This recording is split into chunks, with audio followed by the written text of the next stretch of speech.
Okay, let's look at the sales team management. In the head of the chart on the top left, we can see how much revenue was generated and the total amount of items Bruce Lee sold. On the right side of the header, you can see how much better or worse he did, both on a revenue basis as well as on a number of items sold basis. This will always be compared to the year you chose in the Compare To box. In the top left of this chart, you can pick a sales rep you wish to analyze. By selecting the sales rep, you'll get the amount of revenue he or she generated for your business on a monthly basis. The revenue is represented by the orange column chart. See those gray horizontal bars? Those represent the number of sales your sales rep made each month.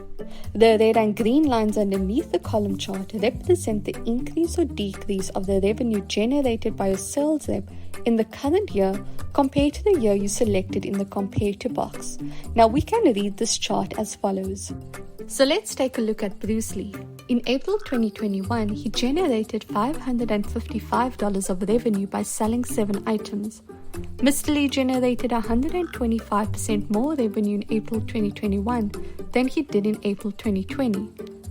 In September of 2021, Bruce Lee generated $235 of revenue by selling 3 items. Mr. Lee generated 38% less revenue in September 2021 than he did in September 2020.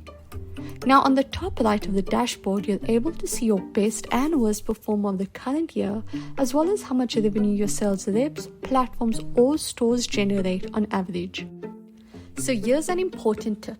You should always compare sales reps, platforms, or stores relatively to each other. During some periods, sales might plummet or skyrocket due to external factors like an economic downturn or shift in seasonality. And that's why I created 2 sales rep comparison graphs. The one on the left lets you select a month to measure relative performance, and the graph on the right measures the relative full year performance. You can also select a month of the current year by clicking the month box at the top of the chart. By choosing 2 or more names, you can see the relative performance of the sales reps, platforms, or stores. The tool will automatically sort the bars based on the revenue they generated. So you can read this example as follows. Aisha Toya generated 104% more revenue in March 2021 than Scott Torres and 139% more than Bruce Lee. Scott Torres generated 17% more revenue in March 2021 than Bruce Lee. In March 2021, Aisha, Scott, and Bruce sold 11, 3, and 5 items respectively. On the bottom of the chart, you can view the top and bottom 5 sales reps, platforms, or stores. You can also adjust the number by clicking on it. Now the graph to the right works exactly the same way, but it represents the full current year data. Now here's a tip. This dashboard is extremely handy if you're evaluating different sales platforms, stores, or sales team members. If someone is underperforming, you'll be able to spot it in no time.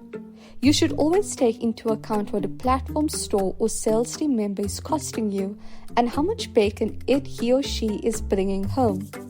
If, for example, you have a physical store that's very high maintenance and brings in little revenue compared to your e-commerce store that's very low maintenance or vice versa, then maybe it's time to rethink your business model.